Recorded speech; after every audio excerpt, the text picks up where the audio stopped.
मैं हूं डॉक्टर फ़रीदा अमीन और आज हम एक बहुत ही ज़्यादा ज़रूरी एक इम्पॉर्टेंट मर्ज़ के बारे में, एक इम्पॉर्टेंट कंडीशन के बारे में बात करेंगे और वो है मोटापा या ओबेसिटी।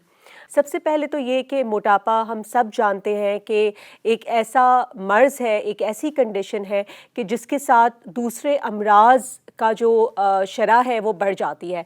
मोटापा आपको कैसे पता चले कि आपका वज़न नॉर्मल है या नहीं है? वज़न जो है वो आपकी हाइट के हिसाब से होता है।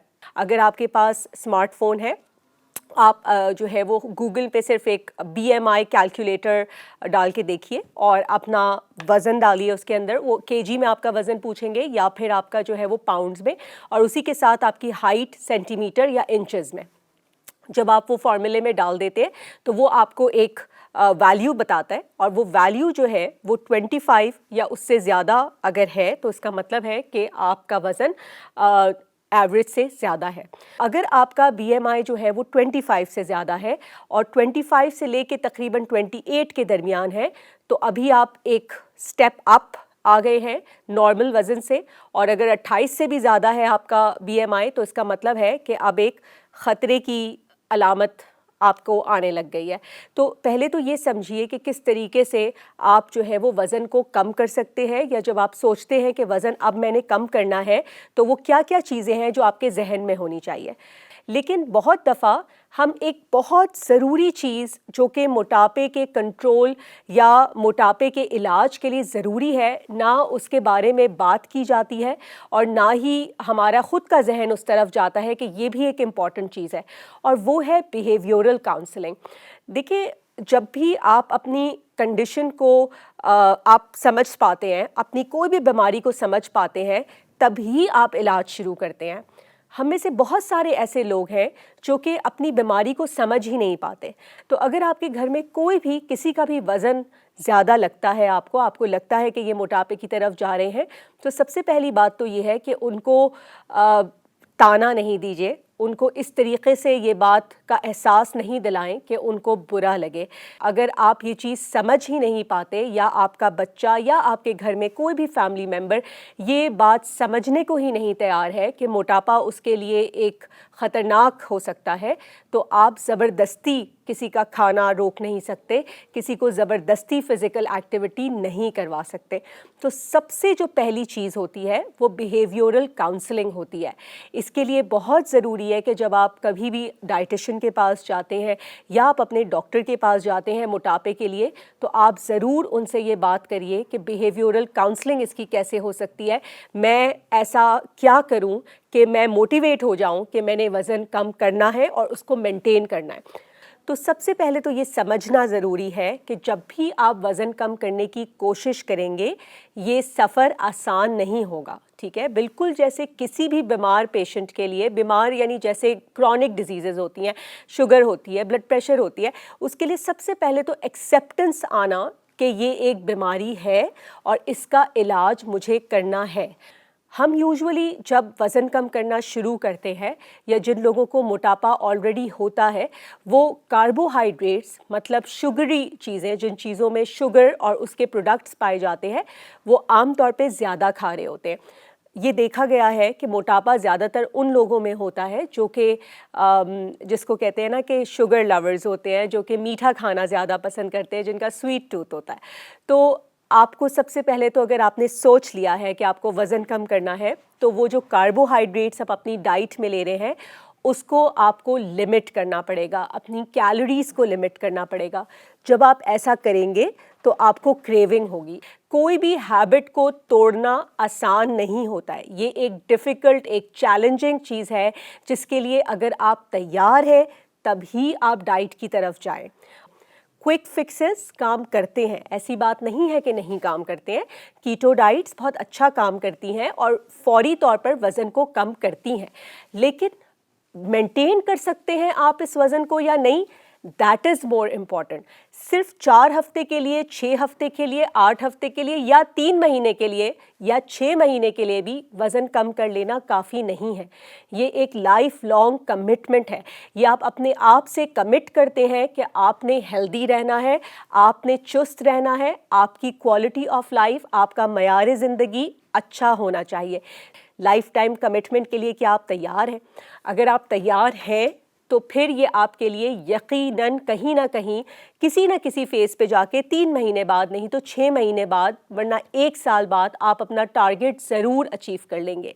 जो वेट लॉस स्लोली होता है वो हेल्दी वेट लॉस होता है। जो वेट आप अचानक से 10-15 केजी कम कर लेते हैं 2 हफ्ते में या 3 हफ्ते में या 4 हफ्ते में, ये एक अनहेल्दी वेट लॉस होता है और इसको बरकरार रखना, इसको मेंटेन करना बहुत ज़्यादा डिफ़िकल्ट होता है। तो अपना वेस्ट सर्कमफ्रेंस कमर के जो है अराउंड आप एक टेप से नाप के देखिए कि वो आपका कितना है। वो भी बहुत ही इम्पॉर्टेंट फैक्टर है जो कि हार्ट के डिजीज़ेस के रिस्क को बढ़ाता है। तो अगर आपकी ओवरऑल बॉडी जो है वो नॉर्मल है, अगर आपका वज़न भी नॉर्मल है, लेकिन अगर आपकी सिर्फ जिसको कहते हैं कि तोन निकली हुई है, पेट बाहर की तरफ निकला हुआ है या वेस्ट लाइन आपकी ज़्यादा है, ये इटसेल्फ एक रिस्क फैक्टर है जो कि आपके हार्ट डिजीज़ेस, डायबिटीज़ और ब्लड प्रेशर के रिस्क को बढ़ा देता है। हेल्दी वेट लॉस वो होता है जिसमें आपके मसल्स जो है वो लूज़ ना हो, मसल्स जो है वो आपके स्ट्रेंथन रहें, स्ट्रॉन्ग रहें, लेकिन फैट जो है वो आपका आहिस्ता आहिस्ता करके कम होता जाए। और जब आपका वेट लॉस स्लोली होता है, सस्टेन होता है, तो फिर स्किन ढीली हो जाना और झुर्रियाँ आ जाना, इसके चांसेस बहुत कम होते हैं। अगर हम स्पेसिफिकली डाइट की बात करें कि किस तरीके से अपनी डाइट को रिस्ट्रिक्ट करें, तो बेहतरीन एक तरीक़ा ये है कि अपने ओवरऑल पूरे दिन के जो कैलोरी काउंट आप लेते हैं उसको आप जो है वो अपने वेट के हिसाब से या जितना आपको वज़न कम करना है उस हिसाब से जो है वो आप उसको एडजस्ट करिए। अब अगर आप एक कैलोरीज़ कितनी ले रहे हैं दिन में, वो आपको कैसे पता चलेगा? देखिए, जो कैलोरी काउंट्स है ना, वो आम जो खाने हम खाते हैं रोज़मर्रा में, उन सब के कैलोरी काउंट्स जो है वो आपको इंटरनेट पर आप उसको गूगल करिए तो आपको वो पूरी लिस्ट सामने आ जाएगी। सिर्फ एक समझने के लिए मैं आप लोगों को बता रही हूँ कि जैसे फॉर एग्ज़ाम्पल हम अगर एक एग खाते हैं, एक अंडा खाते हैं, तो अंडे में सिर्फ 80 कैलोरीज़ होती हैं, ठीक है? और अगर हम उसमें जो है वो 1 टीस्पून ऑयल डाल देते हैं, ठीक है, या 1 टेबलस्पून ऑयल डाल देते हैं, तो उसकी जो कैलोरी काउंट है वो 120 कैलोरी या 140 कैलोरी तक बढ़ जाता है। तो एक बॉयल अंडा जो कि 80 कैलोरी का है, अगर आपने उसमें तेल, घी, मक्खन ऐसी कोई चीज़ डाल दी तो उसका जो काउंट है वो उसके इटसेल्फ अंडे के कैलोरी काउंट से भी बढ़ जाता है, ठीक है? सो इसीलिए जब आप जो छोटी छोटी चीज़ें खा रहे होते हैं पूरे दिन में, जिसका आप कोई हिसाब ही नहीं रख रहे होते, जो देखने में तो बहुत छोटी होती हैं लेकिन उनके काम बड़े बड़े होते हैं क्योंकि उनकी जो कैलोरी काउंट है वो बहुत ज़्यादा होता है।